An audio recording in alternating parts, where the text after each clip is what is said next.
What's up, guys? It's your girl Jen, and we are back with another episode. What's up, guys? How you doing? How you living? How you feeling? I'm feeling good. I'm feeling refreshed since the last time we spoke. Yeah, no, I had a lot of anxiety with my nephew on the way and my sister being in labor and stuff, but all of that is gone now. Your girl is feeling really good. So remember how I told you guys how Anchor had told me I was eligible. So Anchor is the platform that I use to host my podcast, and they sent me an email and said that I was eligible for ads. And so I got really excited and went on Instagram and told you guys and the whole shebang, and I still haven't received any ads from them. So I reached out to them and they were like, oh, we're going to send them to you. We're just trying to find the perfect one. Please give us time, yada, yada, yada. And I'm like, okay, it's been maybe like 3 weeks now, 4 weeks now. It don't take that long to send your girl some ads, okay? So I've now decided that I'll be hosting my own ads. If they won't give it to me, I'm gonna find my own way. So I know a lot of people with small businesses, and I know I don't have like the largest platform yet, okay, heavy on the yet, but any advertising is good advertising. So I will be accepting all small businesses. Feel free to email me at InstantBondPod if you want your business to be advertised here on my platform. And I promise to keep it real cute. Real cute. So until further notice, any ads that you hear is by your girl looking for her own ads and finding them for herself, and not letting this company tell me that they can't find no ads for me. You feel me? Okay. Anyways, let's get into today's episode. We are talking about babies. So baby wants a baby, okay? I'm just gonna rewind a little bit, a little story time. This time about 3 years ago, I made a post on YouTube for my Freestyle Friday, and I mentioned that I don't want kids. And so I got a lot of hit-ups about that one because people were like, what do you mean? My family hated when I used to say that. Like, what do you mean? Stop saying that. You're going to be a great mom and you need to have kids and blah, blah, blah. But I was really adamant about not having children. My first date with my now husband, I remember telling him, like, I don't want kids. So if this is gonna go anywhere, I just want to let you know. And that's when he told me, like, okay, well, I have a daughter, so you know, it's nothing to me. I already got my child, basically. And I was like happy that he was fine with the idea of not having any more children if we decided to take it for the long haul, which we did. We're married now. But in the video, I was just explaining how, like, him having a daughter really helped to alleviate a lot of the pressure on me, especially as a woman. And you know, you hear about your time ticking and don't wait too long because it gets harder. And I know all those things are true, but I also see so many women in their 40s and 50s and late 30s having babies, healthy babies, thriving.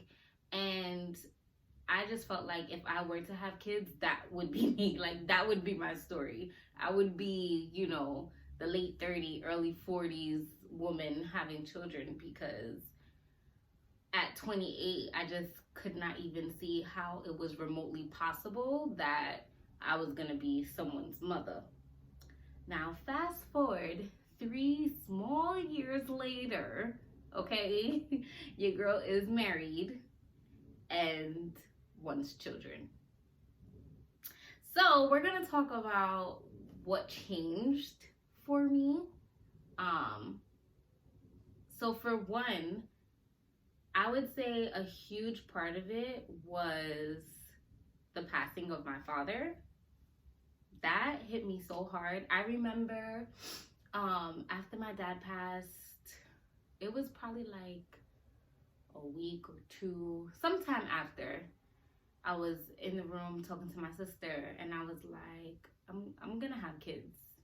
Like, this has shaken me to my core. I'm gonna have kids. And she was like, oh, please, I don't believe you. Like, she did not believe me for nothing. And I was like, no, I'm serious. Like, I want to have a legacy that I leave behind. I don't want to just like die and nobody cares. Nobody's there to do the things that basically me and my sister was doing for my father, you know, like making sure he had a proper burial, making sure that like he was dressed well in the casket, like little things like that. I can't see anyone else doing besides my children.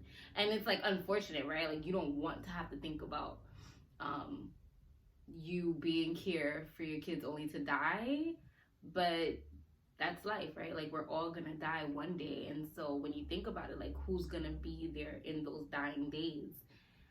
And I think about my kids, and I think about what my sister and I were able to do for my dad, and making sure that he had like a proper burial, especially during the height of COVID. And that was really important to me. And so that was one reason, because it was like, my dad died, and I was like, wow, I want my own legacy. I want someone who's gonna carry my name. You know, I want little Ulysses babies. And so that was a huge part. I also wanted to leave my own mark.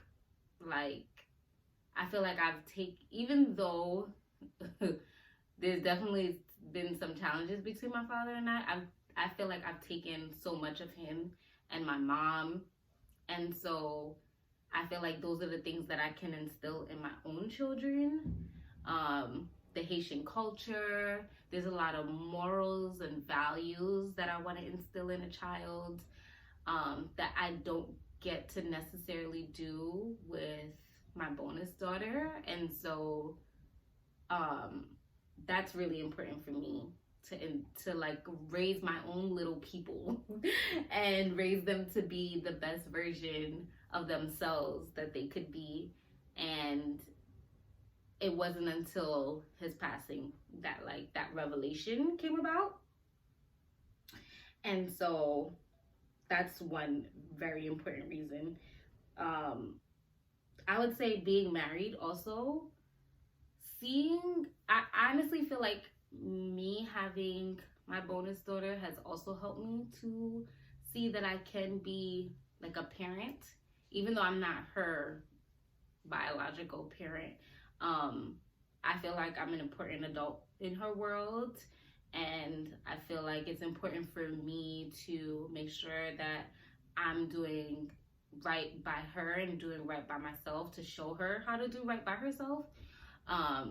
And so that was a huge part. So seeing my husband parent was not only a turn on, okay, but also it was a huge eye opener for me, because it allowed me to see him in a different light, other than just being my boyfriend or my spouse or my husband.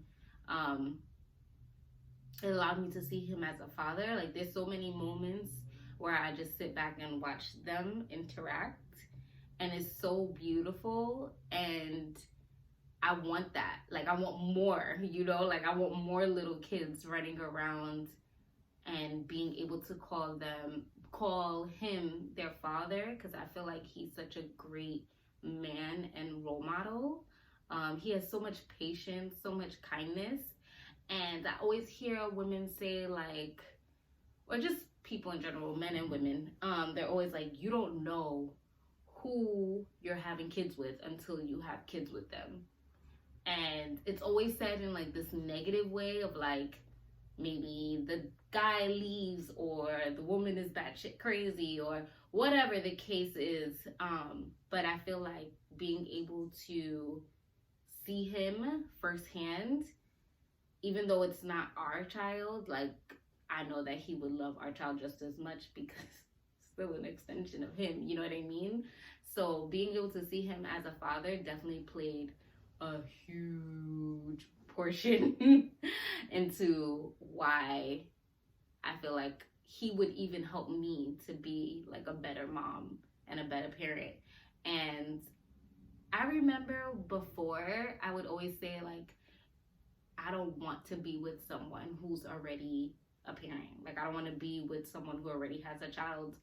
Um, for many reasons. Some of it was selfish, like I'm never gonna be number one for them, or feeling like they'll never fully appreciate having children with me because I didn't make their first child, if that makes sense.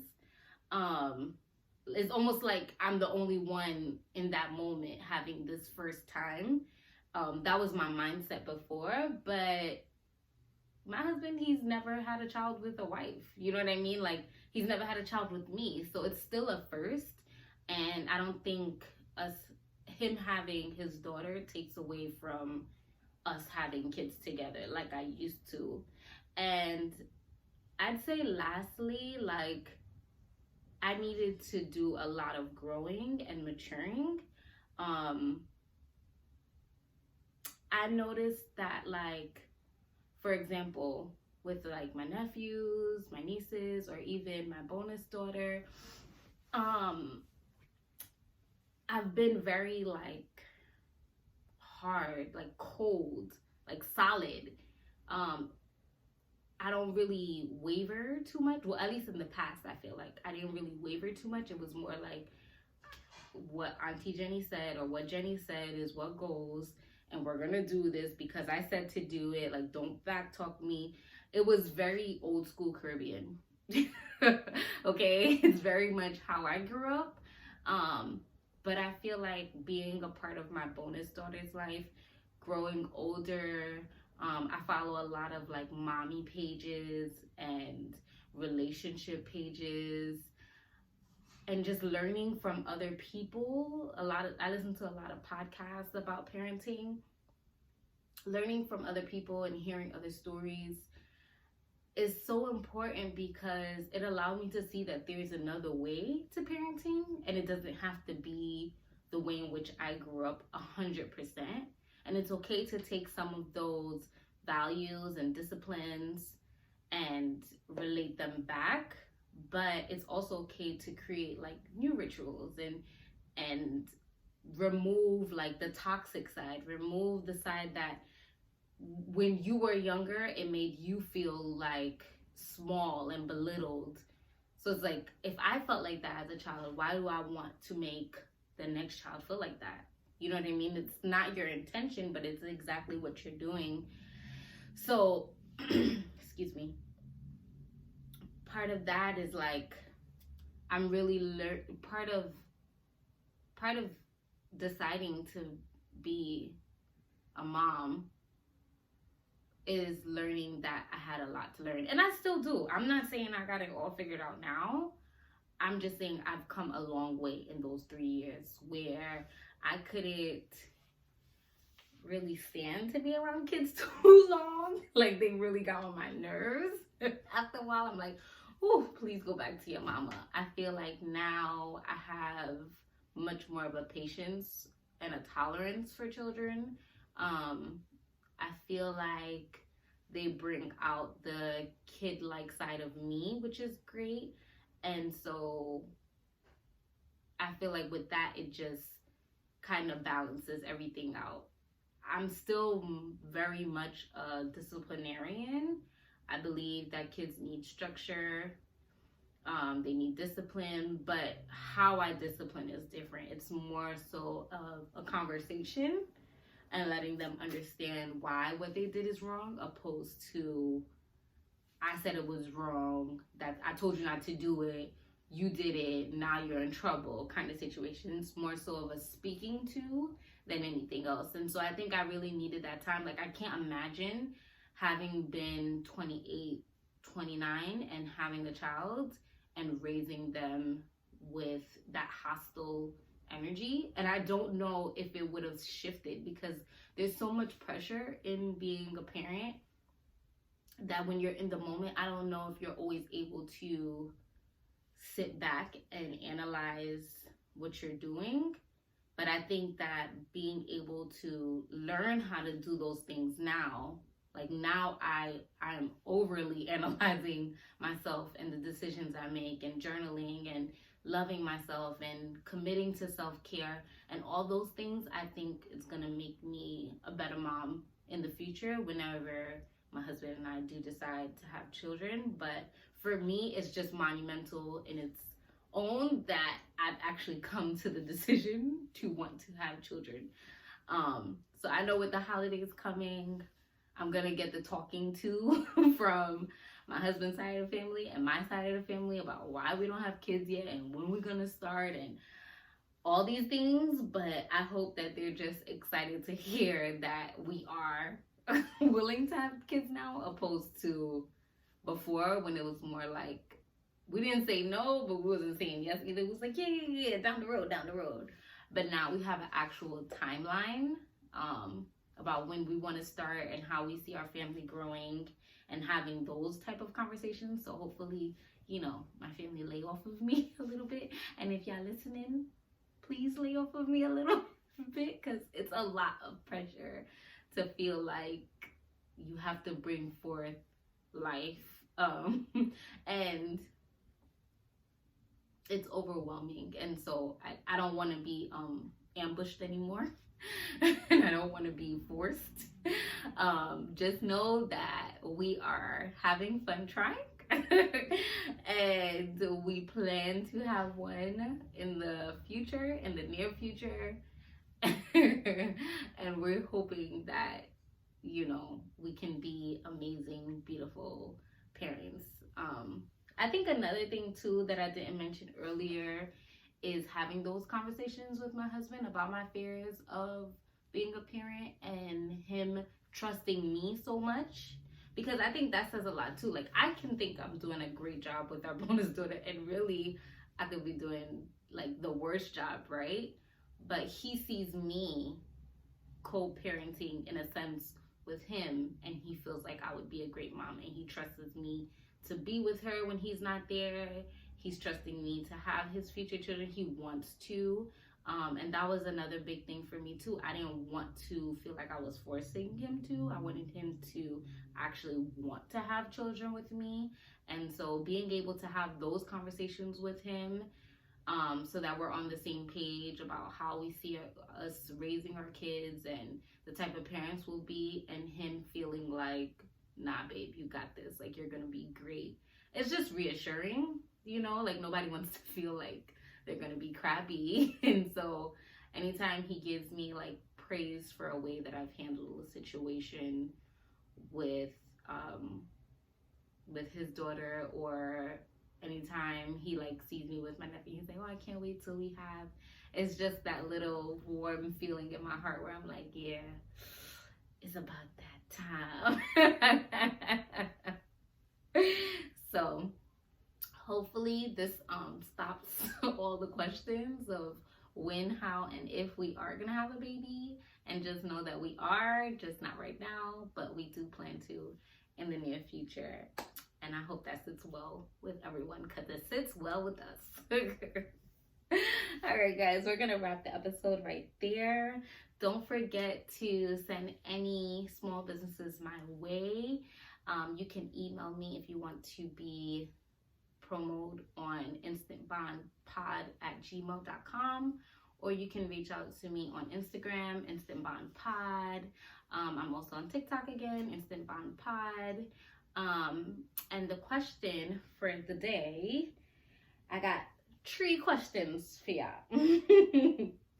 What is a lesson you wish your parent taught you as a child? And then, if you have children, so it's really only 3 questions if you have children, what is one ritual you would want to pass down? And what's one ritual you want to start on your own? And I want you guys to have these conversations, not only with yourself, but with your spouse, or with the the mother or father of your child. I think even when a child is in separate homes, it's important to carry on certain rituals with the child, or just kind of like almost the same home environment, so like the rules are the same, so it's not like, oh, but when I'm at mom house, or but when I'm at dad house. Having that open line of communication between the parents is very important, also for the child to know that you guys are on the same team.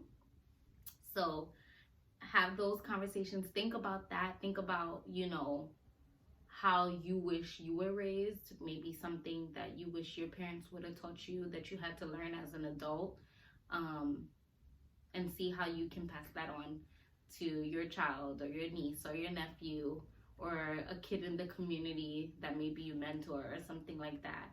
And let me know how that goes. As always, thank you so much for sharing space, time, and energy with me. I look forward to seeing you guys next week, Wednesday.